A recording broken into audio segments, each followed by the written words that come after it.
আমি 30 মিনিট আগে মুরগিগুলো ঢেলেছিলাম, তো এখন দেখবো কি অবস্থা হয়েছে। তো মুরগিগুলো এখন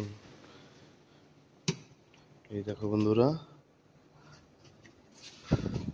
মুরগিগুলো একটু পেকে গেছে, এনে 50% বয়েলড হয়ে গেছে। এখন এর মধ্যে মশলা অ্যাড করব, দেখতে থাকুন। মশলার মধ্যে নিয়েছি আমি,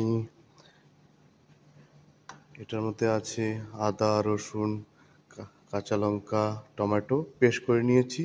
এটার মধ্যে সাদা তেল আছে, এটার মধ্যে লবণ আছে, এটার মধ্যে লেবু আছে, শুকনো লেবু, এটার মধ্যে একটু পেঁয়াজ কুচি করে নিয়েছি।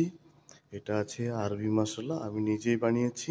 এটার মধ্যে হলুদ আছে, এটার মধ্যে ব্ল্যাক পেপার পাউডার আছে, এটার মধ্যে চিকেন স্টক ম্যাগি মশলা যাকে বলে, আর এটার মধ্যে মাদ্রাস কারি পাউডার আছে। তার সাথে নিয়েছি আমরা টমেটো পেস্ট সালসা, তার সাথে নিয়েছি একটু